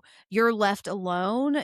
That final also means alone. And I mean, I know later movies they start to have more people survive, and here we have Yvonne survives too, but like it's this feeling of responsibility, and I think that's what it's a feeling that women in particular are used to having to carry is like we didn't do this, but we feel responsible because the world tells us we're responsible, and it's not because we did anything wrong, it's because we're connected, and absolutely. I do really like that is something she has to deal with. And Amanda too. Like, she just, it's like, well, somebody's got to take this baby. Somebody's got to take the Freddy out of this baby. And I'm the only one that can do it. So I'm going to do it, because the world will be better if I do. Rachel, do you think Alice is a lady killer? I think Alice is a lady killer in spirit. Yeah. In the thematic sense. And I mean that because I love how empowered and strong she feels throughout this film, how she listens to her friends but is also making her own decisions, how she doesn't want to go, like she understands what's kind of happening even though we have no idea what's happening. Yeah, exactly. But like she knows she knows that Freddy's getting to her friends through her, and so she's very determined to be like, no, I'm not going home, no, I'm not doing that, I have to do this, I have to take care of this. Like she understands her role in that and is very strong in her resolve. She's also very active, and it's not like she's like, oh, I'm pregnant now, I can't do anything because I'm a little bit pregnant, as they say. Yeah. Yeah, I'm with child, so I can't do anything. Like, she's still a capable human being who's capable of battling Freddy. Like, this is crazy. A pregnant woman is taking out Freddy Krueger. And, like, that's crazy to me, but I love it because, of course, why not? And, like, so I think that's a very cool character to have. And, yeah, does she kill anybody literally? Indirectly, her friends, unfortunately. But she injures Freddy. She puts up a good fight. She's not willing to give him what she wants. She's willing to fight for herself, her friends, and her unborn child. And I think that's like really beautiful and admirable. So I think she's a lady killer in spirit. Yeah. Well, and I mean, if we're thinking about this as a franchise, have any of our final girls actually killed Freddy? No, because he's still here, and I think that doesn't take anything away from Nancy, it's just she vanquished him. She figured out. I think the one thing that I got a little bit annoyed with is when Jacob started to become like the hero of this. Jacob. I did not like Jacob. If I met my kid in like the dream womb and that was my kid, I'd be like, actually, Mark, Can you give me a ride somewhere? Exactly. Yeah, this kid, I don't know how he's 7, but I don't know why he's mad at me or whatever. I love the dialogue where Mark is like, "What, you named him already?" And she's like, "Yeah, I guess I did." And that is the most explanation we get about all of this. It's like, all right, I guess we're doing this. Let's go for it, I was going to say something about Alice, and I can't remember what it was. So, you know what? Let's go to our next category. Maybe I'll remember it there. And that next category is good for her. Claiming she could take it no more, the young mother released the emergency brake, allowing her car to roll backwards into the nearby lake. Good for her. Okay. Yes, we know murder is bad, but man, it's kind of fun in this movie, you know. These deaths, they're just so creative, you know. Okay, let's talk about this dream child and just kind of thematically, because this is ending our pregnancy horror month. And, you know, Rachel, you mentioned we've talked about some heavy topics. And I really love this as like the capper of our month, covering Rosemary's Baby to Todd and The Hand That Rocks the Cradle. It's like we're really running the gamut of the pregnancy horror world, you know? Shelby, how does this movie work as pregnancy horror? And why would we take the franchise in this direction? I mean, other than the fact that it's awesome. First of all, I could never begin to answer that second question for you. I mean, maybe. Why? Yeah, that would probably be the best answer. That may have gotten edited out. I just made a big sniffing sound. Jen snorted cocaine on live on here. We watched her. That's why you gotta subscribe to our YouTube. Off one of Freddie's knives. Snorted it, right off a knife. I have it really on his glove. Yeah, that's for Patreon. Exactly. So I don't know, but it works as pregnancy horror because of everything we've talked about. I mean, she finds out she's pregnant like in the midst of like the most tragic, what could possibly be the most tragic moment of her whole life. I mean, we all talked about it. That was a disturbing scene, watching Dan die and her finding out he died, and finding out the way she finds out she's pregnant is invasive. I mean, it really does a great job at like, I know pregnancy can feel so invasive, and I have a friend right now who's pregnant, and she's like, talks about how poked and prodded you get, and then you feeling like your body isn't your own, and it feels like you're looking in a funhouse mirror. It's like, it is my body, but not quite, and I don't recognize it, but it is mine. And I feel like this movie, despite how fucking weird it is, it's like, like Alice it's so invasive to Alice. It's literally in her head. It's killing her friends. She doesn't even get to find out, like, just her and a doctor in a room, that she's pregnant. And it's presented to her as this kind of bad news. Like, it's not even presented to her as like, but on the bright side.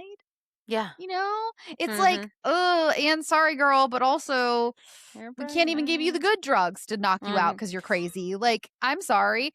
Honestly, in that moment, knowing what this movie was about, for some reason, that moment, I was like, why haven't they like sedated her? Like, sedate me if I'm like going through this. And I totally, as soon as they told her, I was like, oh, it's called Dream Child. It's pregnancy month. What am I even thinking? Why didn't I think that? But I feel like, you know, and it shows her relationship with her dad. And while she gets a very good ending with her father, it starts out in 4 with a very not good relationship. And it does show, again, like, look, I can't speak from personal experience, but I have witnessed it in my life. Relationships change during pregnancy once this is introduced. And again, like, a friend, I've talked to her about it recently, how like you see people pull back from you, and you see other people step up for you that you didn't expect. And I feel like this movie showcased that in such a crazy way, with the Jordans being like, we're going to take your baby because you can't do a good job. And her dad being like, can't wait. Here's some carrots. Again, he just pulls out that like bulk thing of carrots. It just cracks me up. He's like, you're going to eat healthy. And then their fridge was full of like half-used cans of vegetables with the foil on top. So yeah, I just feel like it was a really good, for as wacky as it is, a good encompassing look at like the scope of like the first month of pregnancy. It's not even a whole month. I think it's like the first week of pregnancy. But you know, the first week of like how confusing it can be, how everyone around you is reacting. I mean, on top of that, you could possibly birth a monster baby. Yeah. Okay. What if she just had let it happen? Okay, walk with me. And then she gave birth, and then she just killed the baby. Would that have killed Freddie forever? Like, is that like going back in time to kill baby Hitler? No, but I don't think, the baby wouldn't be Freddie. the baby would be another Freddy. Okay, so I thought, oh my God, like okay. Freddy's child, the dream child. Because he was feeding the baby souls, and that's why he was like his little invisible friend and like telling him things, and like he's my friend because he's like trying. Because it's like, how could he really punish Alice? And like, what's like the meanest thing? He's like, I'm gonna fucking take your child and make him just like me, and I'm gonna have a little buddy. Is he like the Antichrist for Freddy? Kind of, yeah. Or maybe like Homelander to Soldier Boy? Yes. So part of the way through, I kind of thought this. I thought Freddy wanted a corporeal form once more, and that's why, like, he was sick of dream life. Maybe I have misunderstood. This is no. I think you're more on the money because I was like, I think he's like sick of being in the dreams, and he wants to be Slaying Investors too. Yeah. That could be it too. That could very much be it. So I was like, well, okay, girl, like maybe we just have the baby. Your son doesn't seem that great. He's kind of creepy. And so like maybe we just have the baby and then just, oops. Yeah. And that's I don't know. That could very well be the truth. Who knows? We'll never know. We'll never know. Amanda took him into the other realm. So people, listeners, tell us in our comments. We need some fanfic in our comments. On this, Did we? Are we all wrong? Maybe. Yeah. Are we all wrong? Is there a third door? What is going on here? What is going on? What was I saying? Yeah. Yes. She could have killed the baby. She could have when it was born. That's what. And who knows?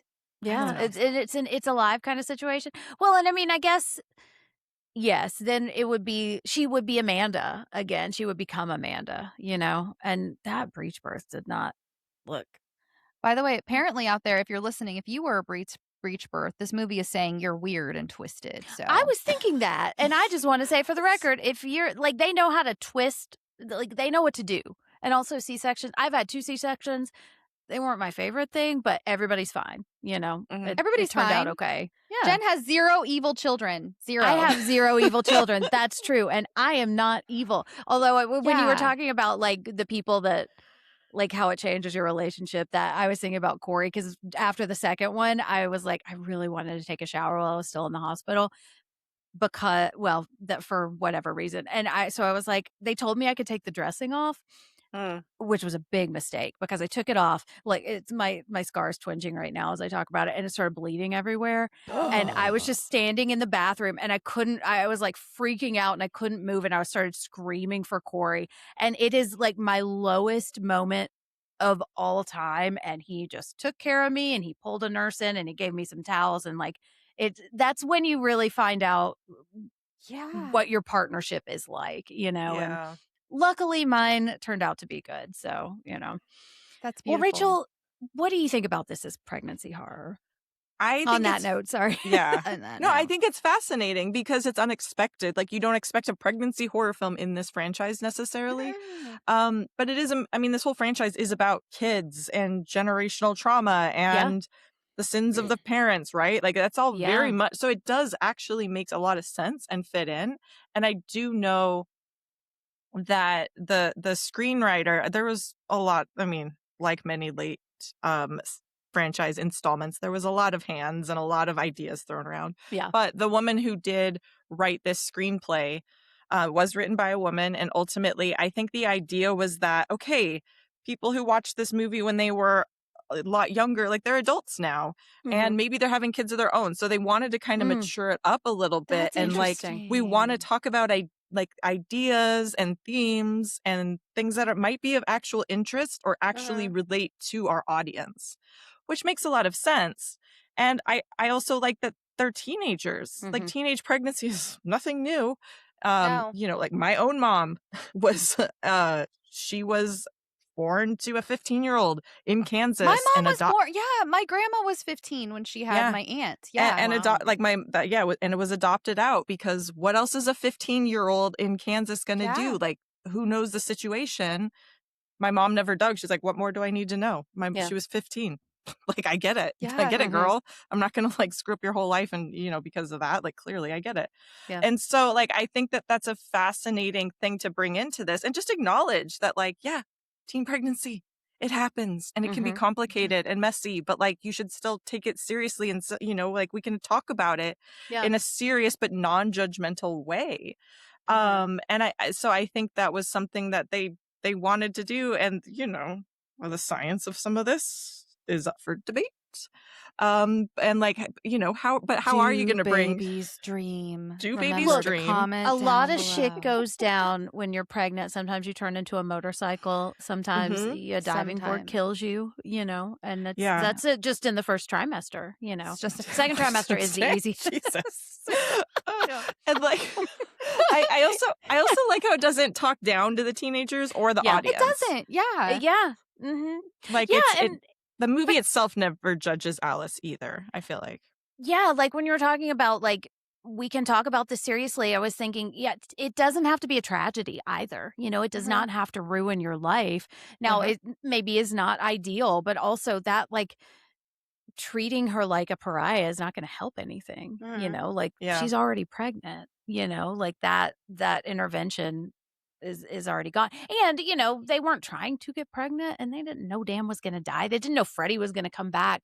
I do really like This Is Pregnancy Horror. And I just kind of joked a lot of shit goes down when you're pregnant. But I'm watching my friend go through it right now, too. And she just got through that first trimester. And she's got twins. So a lot of it was like amplified, you know, and just it feels like you don't know what's happening to your body. And like the things that change they're so weird and you don't expect it. And it's like, it was different for both of mine too, you know? So it's like, you just don't know what to expect.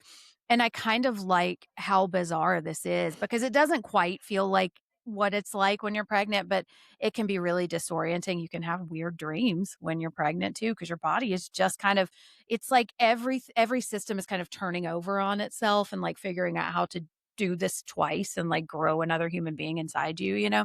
And it's weird and it's uncomfortable and it's gross in a lot of ways, you know, but then, you know, then that monster baby starts scampering all over the delivery room and you fall in love. And you fall in love. Exactly. The rest is history, you know. So, but is this good for her horror? Rachel, what do you think? Good for her? Great question. I mean, how do we even answer this question? I don't know because I can't even answer about the movie. I know. I kind of forgot about that when I was reading that. But like, I do think it is. I mean, looking at it specifically through Alice. Yeah. I like how she was really strong and like it's not that she disregarded other people's concerns or things, but it's like you even like see her take a minute and like even with the Jordans, like it's like she took a minute, like heard them and then responded, you know, it wasn't out of anger. It was like, okay, I hear you, but how do I feel? Yeah. And like really considering how she feels. And even that conversation with Mark, like, yeah, you're right. No, I think I saw this. It's part of Dan and me. I want to keep it, you know? And so I like that, how she's trusting her gut. Yeah. she's sticking to her guns. She's making her own decisions. But is also like willing to go and fight Freddy Krueger at the same time. Like that's like, I like how she's still willing not only to fight for her baby, but also like fight for her friends and fight for her family and has some sort of like empathy for Amanda and like wants to help her. Like, yes, girl, let's free you from that asylum while we're at it. Like, why not throw another crazy thing into the mix? And I mean, I guess ultimately doesn't hold. I mean, she sees Jacob as a 7-year-old. She knows kind of what she's going to be getting. And she still says like, yeah, I want you. She's like, she says he has his father's eyes, but in a good way. It's like, okay. Yeah. I don't remember his father looking like a haunted Victorian, like. I know this baby is very creepy. Like that. Well, I'm not sure. A paleontologist is going to murder this baby like 5 years later with that raptor claw thing because of his audacity. So, you know. Yeah. Okay. It all works out. It all works out. It all works out in the end. You know, ultimately. So yes, I do think it's good for her because after she goes through all this, even with Dan and then finds out she's like, that's enough to break anybody. Yeah. I'm going to be honest, when you're 17, 18 years old and all your dreams and hopes of the future are kind of like shattered, but she like handles it pretty well, I think. She really does. And takes down a supernatural pedophile in the process. That's true. Yeah. Shelby, good for her?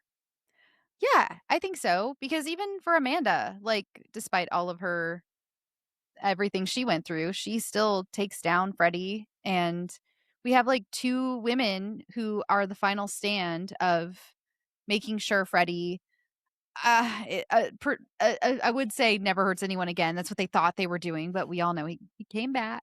He fights Jason. He fights Jason, you guys. Did you know that? Actually, there might be younger listeners out there who don't. Oh, sorry. Spoilers. Well, it's called that, right? Freddy versus Jason. Yeah, in the title.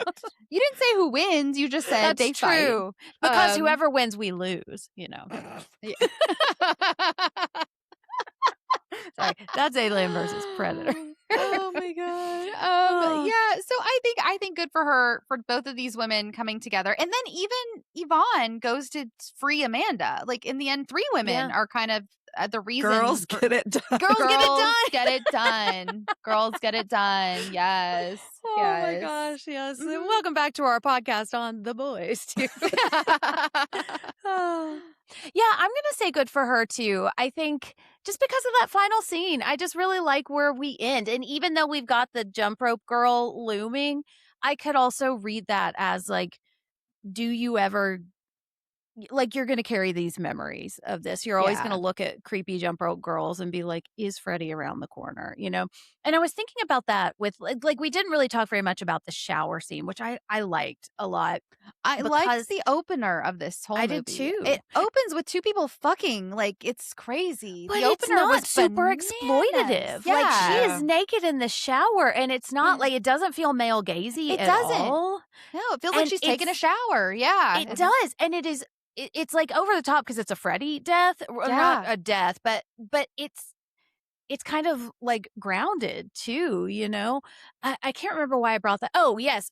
But I remember thinking, because I knew she was in the first movie, but I didn't know anything else. And I was like, I do wonder what it's like to go forward after Freddy. And I was like, have we ever seen any of the final? And then I remember Nancy exists. And I was like, okay, so we have seen this before. But I think it's interesting. You know, I think Alice is a good character. She's pretty well written, considering that this is a bonkers movie and we don't really ever get to know too much about any of these characters. What we do know feels good. And I like where we leave her. I like where we leave Yvonne too. And that it looks like they're going to be okay. It looks like her baby is not actually evil. So that's good.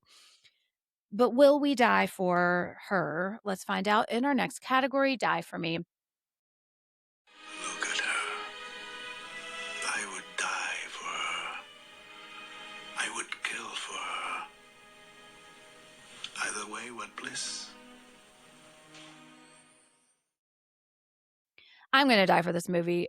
I didn't think I was going to. I thought this movie was going to be stupid and bonkers and bad. And it was all 3 of those things, but it was also awesome. And I loved it. And I have had so much fun talking about it because I think that there is meat on this bone, but it's not so heavy that you need to cry, you know, or you need to watch. Like, this is the light thing you watch after you watch Titan. And you're like, I need a cleanse. You know, this is that cleanse. I need a lighter pregnancy horror fare. Exactly. Yeah. Maybe you've just watched Inside and you're like, I need a dream child, you know? But it's also gorgeous. Like, I kept looking at the visuals, and the reason I was thinking about like Saturday morning cartoons is, aside from a lot of the gross stuff, it feels very artistic in a lot of ways. It feels like somebody drew this with crayons, you know, and I say that like as a compliment, like you know. The opening credits looked like crayon. I noticed that too. Now, some of the effects look like garbage, but you almost kind of like, that's endearing, you know, like when Mark is trapped in that like tunnel, you know. I was like, is that a vagina? Yeah, I'm pretty sure that's supposed to be like a birthing canal. That's what I thought. I thought it was like that, the umbilical. Like, that's not where you want to be with your friend, you know. But it looks so it looks good. I mean, well, maybe with Greta, but you know. Rachel, are you going to die for the dream child? I think so. You know, because it is so absurd and doesn't make sense. I don't know, because I don't know if I actually understand what's going on. So maybe not. Dream child scientists, comment. Yes, comment sound off. Down below. We need baby scientists and dream child scientists, but no boss babies. No. We don't want them. Pant planter. Panther. If you build Panters. Oh my gosh, Panters. That's what we have to call them now, Panters. Let us know. Send us your Etsy link. We should really open a P.O. box so we really they can send us some Panters. Yeah. When Sammy's away, we suddenly start selling Panters. One's going to show up at her house and she's going to be like, what the fuck? Why are these legs gifts walking these towards haunted me? pants? I know.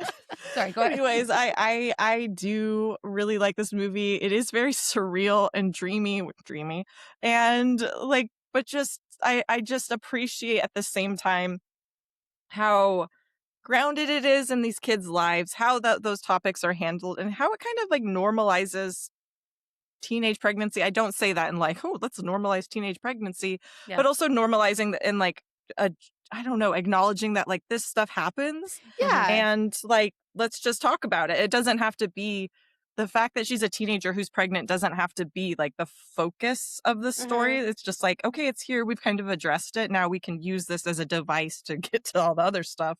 Whether or not that works, I don't know. I think the actual first part of that works better than the second, using it as like a plot to bring and defeat Freddy. I don't know. I still don't know. It's very confusing.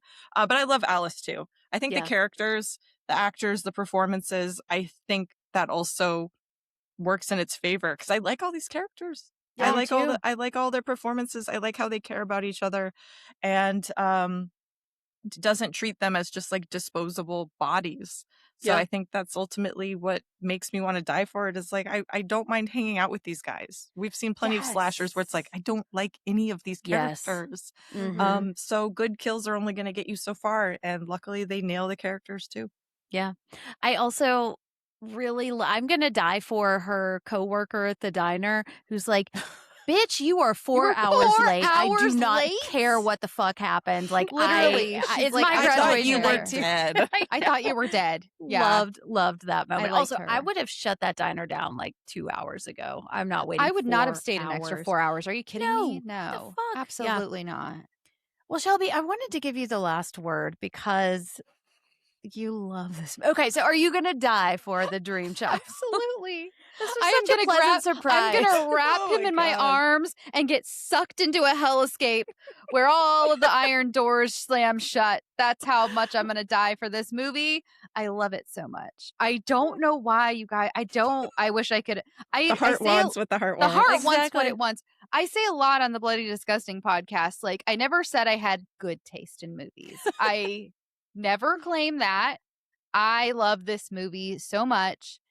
It's something about it just like, I mean, it was just one of those movies I just wanted to like stand up and clap at the end. I was just like, yes. 3 women came together. Yes. Yeah. Right. Cinema. The whole time I was like that shot of Don Draper in the movie theater with a cigarette. Just this is why we do it. This is why we do it. This is art. Yes. Just finding everyone's email that's in the credits just to email them and tell them they did a good job. Crafty, great job. Everybody did a good job. Excellent.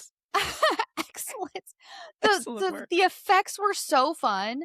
Some of them were so goofy. Like, as sad as it was to see Greta as a doll, her cheeks in that scene were bad. They were. Every time I think about it, I'm like, ooh. They were so silly.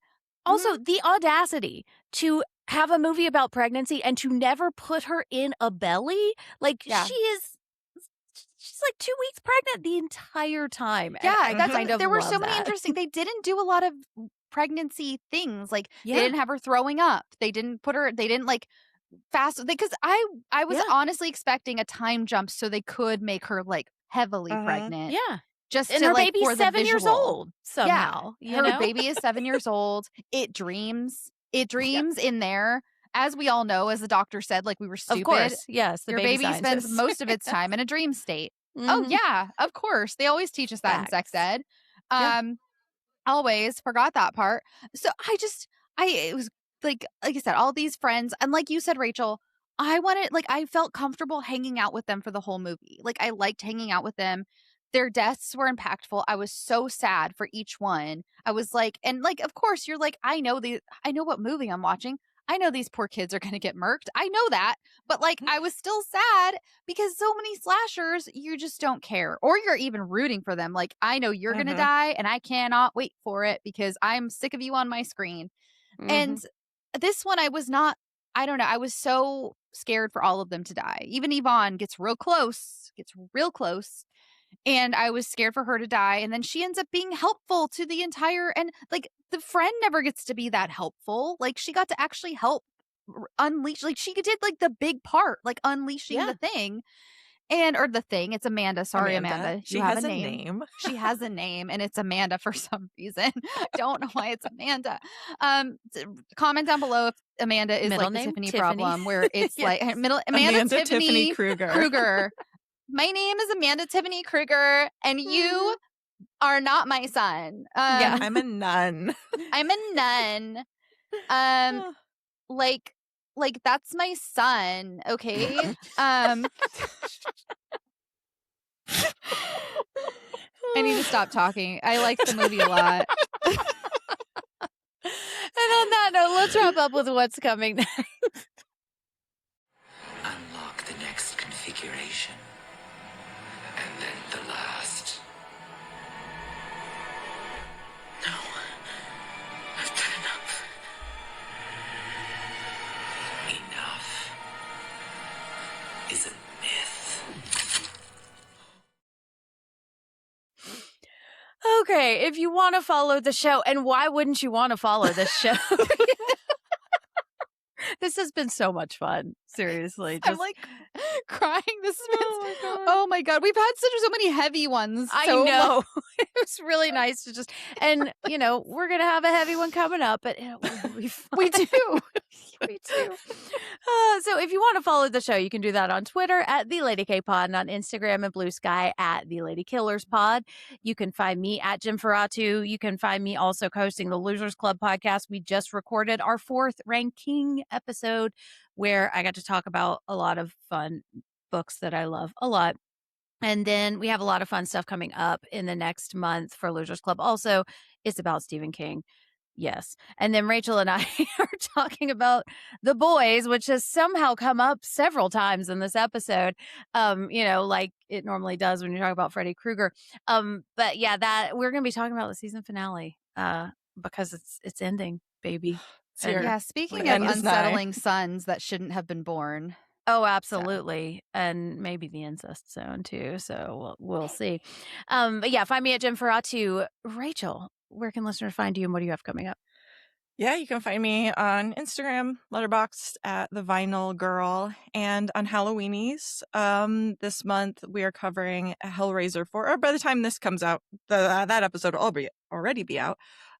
So talk about Bastard Sons. Hellraiser 4. Is Hellraiser 4. Yes, it is. It is. Adam Scott is in that one. And then, yes, also more Bastard Sons. We also did a commentary on Ghoulies and a commentary on, these are not Bastard Sons. These are sweet little angel babies. Kind of, sort of. Well, angel babies? Sorry. I'm just alluding to the fact that we covered frailty. Damon babies. One of them's a demon. But which one? You have to watch till the end to find out.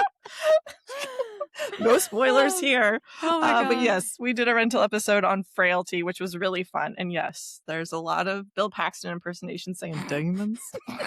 So, also an unhinged episode. 'Tis the season, apparently. Seriously. Shelby, where can listeners find you? You can find me on Instagram at Shelby B. Novak, but you can also find me on the Bloody Disgusting podcast every week and on the Scary to Sleep podcast every week. And yeah, over there. No Freddy Krueger. Not so far. Not so far. Not yet. Yeah, but there's time. So that's true. Yeah, there's always a dream child. There's always a dream child. And that's it for our episode on A Nightmare on Elm Street, The Dream Child. And that's it for Pregnancy Horror Month. This has been really fun and deep, and then not so deep and sometimes too. But we're not done talking about moms. Thank you so much to my esteemed panel of dreamers. Thank you so much, listeners, for joining us. If you like this episode, please give us a quick rate and review on Apple Podcasts. And also, we've put out a lot of calls for information. We need you to come through for us. You got some splaining to do because baby scientists planter pants. We need some answers. So just Spotify comments have been really fun recently. You guys They are really have. engaging with us. We Mhm. love that. It's so much fun, especially when y'all shut down mean people too. That's fun too. I said we are going to be talking about moms. We are starting a new month and a new theme, and it is one of my favorites. Animals are going to be attacking next month. And so we are starting with Cujo. And I'm so excited.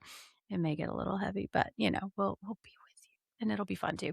But until then, remember, ladies and ladies, support women's rights, support women's wrongs, and if anybody's trying to hurt you, supernatural or not, they're going to have to go through us first. yeah. That's right.